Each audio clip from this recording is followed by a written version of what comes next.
안녕하세요. 의신은TV의 동감 포럼을 진행하고 있는 고병호입니다. 오늘도 저희 4차로 오늘은 제 8회 전국 동시지방 선거에 대해서 우선 우리 의정부에 출마하신 시장 후보님들과 도의원 후보님들, 그다음에 시의원님들에 대해서 간단하게 말씀을 드릴까 합니다. 오늘도 함께 해주신 우리 의신님의 김문수 대표님 함께 해주셨습니다. 안녕하세요. 네, 반갑습니다. 예. 사실 요번 6일 지방 선거 같은 경우는 좀 다른 때의 지방 선거하고 조금 차이가 있는데요. 굉장히 선거 기간이 짧습니다. 그렇지만 우리 지역 국민들을 위해서 저희가 또 후보님들에 대해서 또 인포메이션을 안 드릴 수가 없어가지고 이번에 방송을 이렇게 기획을 좀 잡아봤는데요. 시장 후보에 대해서 간략하게 말씀드리겠습니다. 기호 1번 더불어민주당 김원기 후보 같은 경우는 삼성 경기도의원이고 정치인으로서 이번이 4번째 도전입니다.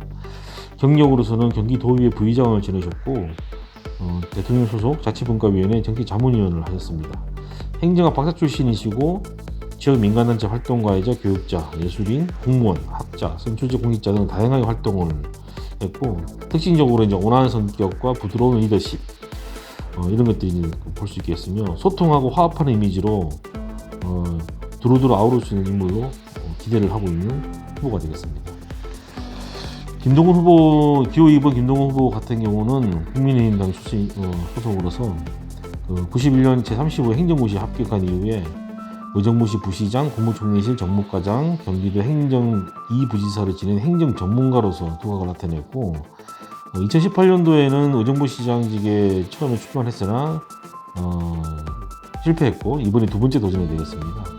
자타공인 풍부한 행정 경험과 다양한 네트워크를 지닌 경쟁적인 이미지를 앞세워서 지지층을 형성하고 있고 특히 이번에는 경기도지사 후보와 포천시장 후보들과 함께 원팀 공약을 내세워서 의정부의 맞춤형으로 도시 발전을 위한 여러 가지 공약을 추진력 있게 지금 제시하고 있는 상황이라서 많은 호감을 가지고 있는 중입니다. 기호 3번은 무소속의 강세창 후보시고 의정부 시민들이라면 한 번쯤은 다 들어봤을 이름이 되겠고 의정부시장 선거, 국회의원 선거 총 5회의 의정부에서 선거 출마한 의정부 정치인이고 직전까지는 국민의당 소속이었는데 최근에 탈당하고 무소속으로 시장으로 출마하였습니다. 이분은 이제 앞에 두 후보가 행정학 박사인 것과 달리 사회복지학 박사 출신으로서 해당 분야에 대해서 전문적으로 여러 가지 활동을 할 것으로 기대를 하고 있습니다. 여기 지금 이 세 시장 후보 중에 두 분은 의정부가 고향인 분이에요. 김동훈 후보하고 강대창 후보 같은 경우는 의정부가 고향이고 김원기 후보 같은 경우는 의정부에서 지금 30년을 넘게 지금 거주를 하고 계시는데 이게 좀 재미난 내용이 있어요. 뭐냐면 두 후보가 지금 내세우는 내용이 의정부 토박이론을 지금 내세우고 있어요. 김동훈, 강대창 후보. 그렇죠. 그런 상황에서 이제 김원기 후보 측에서는 얘기한 게 의정부에서 태어난 게 중요한 게 아니다. 그러면은 의정부에서 살면서 정치를 누가 더 오래 했냐? 의정부 지역 주민들을 위해서 누가 더 민원이라든가 이런 부분들하고 직접 살을 맞대면서 지역 정치를 해왔냐 이게 중요하다 이렇게 주장을 하고 있고 요거 완전 용호상박이라고 할 수 있는 부분이 있어요. 왜 그러냐면 김동훈 후보 같은 경우는 지금 우리 김 대표님이 설명을 해주셨지만은 행정 2부지사를 그러니까 이 경기 북부권의 행정을 책임지는 분의 자리예요. 그것까지 지내셨는데 의정부 부시장 경력이 있는데 의정부 부시장은 6개월 정도 하신 거로 알고 있습니다. 그래서 이 행정의 달인이다, 다칭 이제 이렇게 얘기를 하시는 부분이 있고 또 김원기 후보 같은 경우는 도의원을 연거푸 3번을 당선을 하시면서 또 아까 말씀하신 김동근 부지사가 부지사로 계실 때 행정부지사가 사실 이제 여러 명이 있어요. 부지사라고 해서 딱 한 명이 있는 게 아니라 경기 북부권을 책임지는 부지사가 행정 2부지사하고 또 이제 남부 쪽을 책임지는 행정부지사가 또 따로 있고 여러 그 부지사가 있는데 그 의회에서 이 그 도지사가 그 저기 도의 행정을 뭐 사무감사를 한다든가 아니면은 정책에 대한 그 의결을 하는 기구에 부의장까지 지내신 그 풍부한 그 정치 경력이라든가 또 행정 경험을 가지고 있어요. 반면 또 이제 강세찬 우리 후보 같은 경우는 시의회에서 그 재선시의원을 지냈어요. 그리고 뭐 도시건설위원장을 지내고 또 그 시장 후보부터 해서 그 국회의원 후보까지 연거푸 3번을 공천을 따낸 그 의정부에서는 제가 알기로는 전무한 일이었어요. 그렇게 했지만 이제 뭐 아깝게 이제 구배도 마셔가지고 그 입성을 못 하셨는데 이번이 시장으로는 그 3번째 도전인 것 같아요. 시장으로는 그 이번에 그 공천 과정에서 이제 그 컷오프된 거에 대한 강력한 반발을 지금 하고 있는 입장인데 중앙당에 그 두루 그 인맥이 형성되어 있는 아주 선의 구유군 지역 정치인입니다. 뭐 김무성 의원이라든가 그 우리 대선 후보로나 또 홍준표 의원이라든가 뭐 유승민 후보라든가 지금 뭐 이번에 그 보궐선거에서 그 국회로 입성한 4선 국회의원의 그 김학용 의원이라든가 이분들하고 굉장히 그 절친한 두터운 인맥을 지금 가지고 있어요. 이렇게 세 분이 아주 그 장을 겨루고 있는 입장에서 진지한 그런 지금 상황입니다. 그러면 우리 그 김 대표님께서 이 지금 세 후보님들의 대표적인 공약을 좀 한번 좀 말씀을 해주시죠.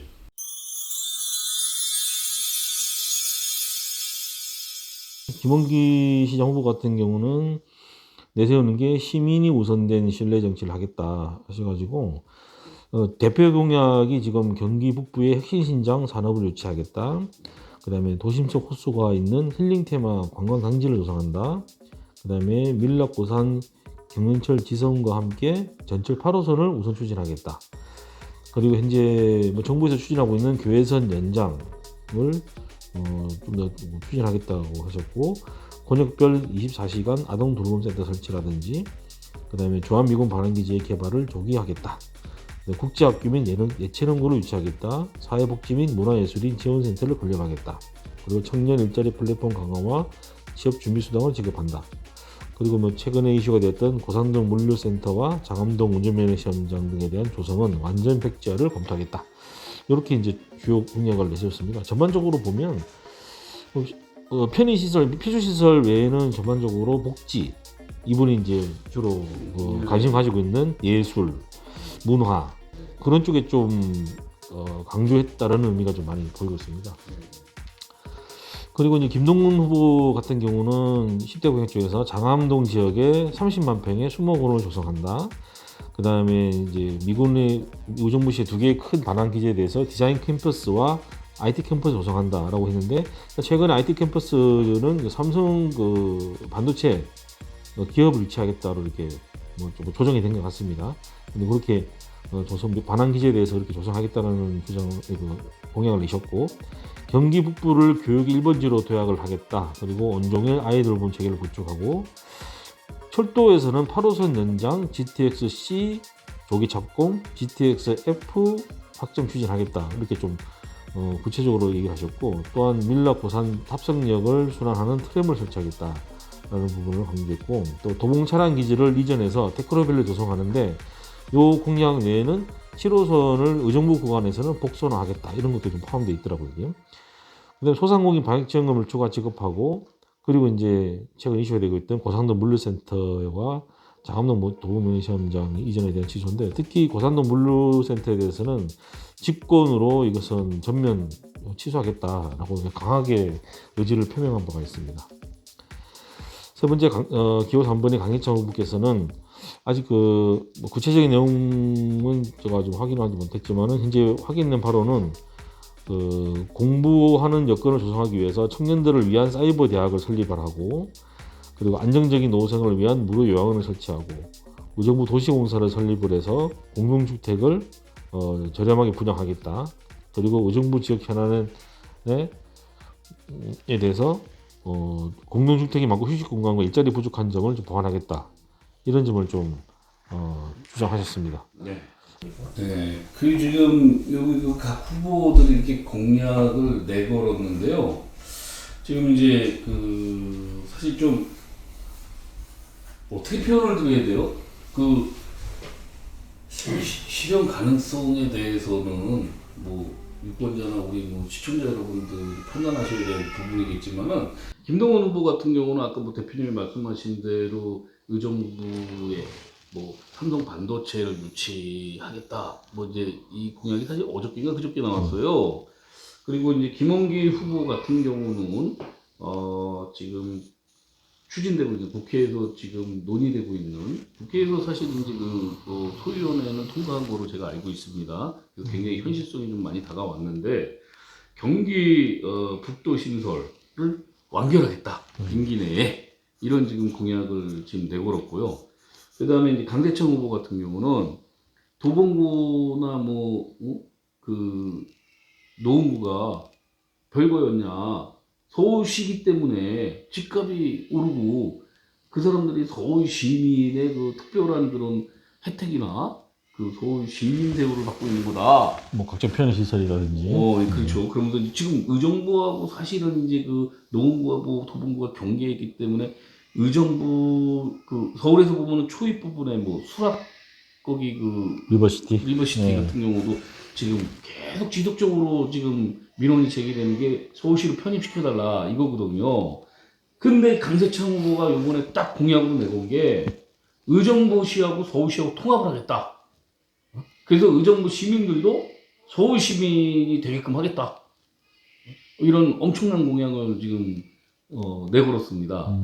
자, 요 세 분의 그 공약을 그럼 면밀히 이렇게 좀 살펴보면은 전체적인 공약으로 봤을 때 사실 그 김원기 후보의 공약을 그 보면 아까 말씀드렸지만 이제 뭐 시민들에 대한 복지라든가 문화 예술 그다음에 이제 교육 정도의 그 치중이 되어 있는데 이 경기 북도 그 신설 부분 같은 경우는 김민철 의원이 국회의원 돼서 그 대표 발의를 해가지고 소위원회 통과하고 그 김동연 지금 경기도지사가 도지사 후보가 그 당선이 되면 반드시 경기북도를 하겠다 이렇게 지금 나오고 있는 부분이에요. 거기 이제 보니까 그분도 임기 내에 하겠다는 얘기가 네. 그래서 같이 연동해서 하는 것 같아요. 예, 이거는 아마 굉장히 그 센세이션한 얘기거든요. 이 얘기인데 이 경기 도민들 입장에서 특히 경기 북부의 그 도민들 입장에서는 지난 전후 해방 이후에 이 7, 80년을 갖다가 의정부가 국가의 그 안보의 그 희생을 많이 했어요. 사실은 국가의 그 안보를 위해서 각종 규제도 감수하고 그렇게 지내온 입장에서 경기도를 보면 서울 다음으로 전국에서 가장 큰 면적과 인구를 가지고 있음에도 불구하고 그 남부에 치중되어 있는 행정이라든가 예산 그 어떤 행정 서비스 이런 부분들 때문에 사실 그동안에 경기 그 북부의 시민들이나 도민들이 굉장히 불만이 많았었죠. 그래서 굉장히 시민들이나 도민들이 봤을 때는 현실성이 있는 공약이라고 볼 수 있고 굉장히 관심을 높을 수 있는 공약이라고 볼 수 있고요. 우리 그 김동원 후보 같은 경우는 누가 그러더라고요. 우스갯소리로 사람이 살아있는 상황에서 환경 중에 좋을 수 있는 거는 다 갖다가 공약을 각 분야별로 하나씩 다 했다. 좋게 말하면은 그만큼 다양성을 가진 공약을 가지고 있다 이렇게 볼 수 있지만은 또 이제 뭐 기자 간담회 때도 많은 질문들이 쏟아졌는데 과연 김동연 후보가 내건 공약 중에 임기 내에 할 수 있는 게 몇 가지나 되겠냐 이런 지금 쟁점이 지금 그 질의가 나왔었어요. 그 논의도 됐었고 논란도 됐었고 그리고 뭐 우리 전철 7호선 같은 경우는 우리 김 대표님이 진짜 의정부를 대표해가지고 굉장히 많은 노력을 하셨던 분인데, 이 김동원 후보 같은 경우는 7호선 구간에 대해서 밀락동의 뭐 탑승역을 제외한 뭐 역을 신설하고 뭐 트랩을 만들겠다 뭐 이런 얘기를 하고 8호선 부분에 대해서도 공약을 했는데, 이 부분이 전문가들 얘기에 의하면 과연 이게 임기 내에 할 수 있는 일일까? 그 다음에 현실성이 있는 얘기냐? 뭐 이런 이제 또 반론도 만만치 않게 지금 제기가 되고 있습니다.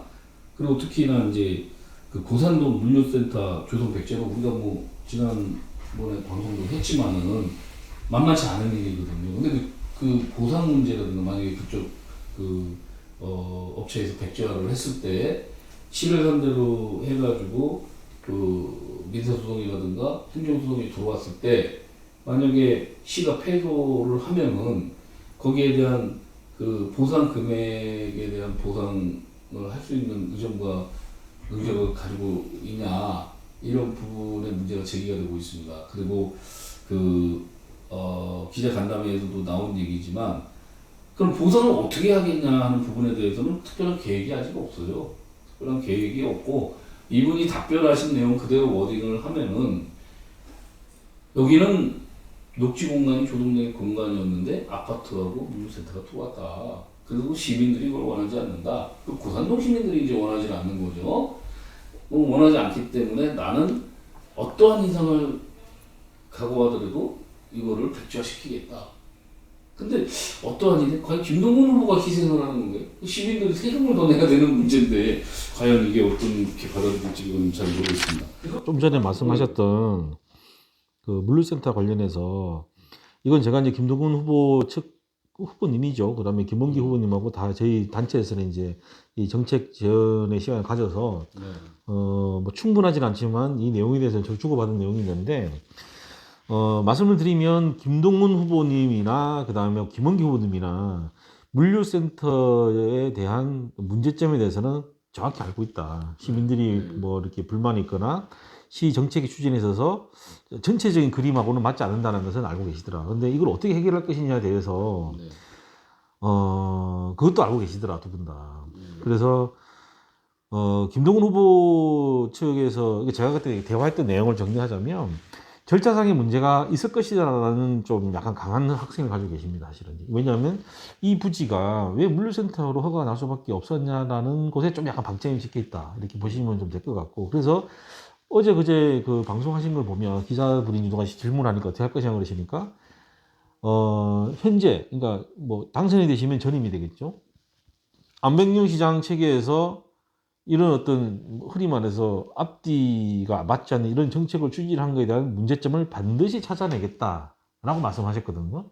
그러니까 그 문제라는 것은 기준이라는 게 조금 제가 볼 때는 주관적이거든요. 그게 이게 뭐 한간에 나오는 얘기가 그래도 아까 대표님도 소개했지만 행정의 달인이라고 그러고 뭐 자타가 행정의 달인이라는 분이 행정 2부지사까지 지내신 분이 하시기에는 조금 전문성이 좀 결여된 얘기가 아니냐는 일부 의견들이 지금 지역에서 지금 도출이 되고 있어요. 왜 그러냐면 이 부분에 대해서는 우리가 지난번에 방송했지만은 가처분 소송까지 진행됐지 않습니까? 근데 그 부분에 대해서 어떻게 보면 1심이지만은 기각이 된 상황이고 이런 거 보면은 사실적으로 이게 논리상의 얘기면은 행정부지사를 지낸 김동건 후보가 얘기하는 대로 행정 절차에 문제점이 있었고 뭐 있었고 그랬으면 당연히 가처분이 됐어야죠.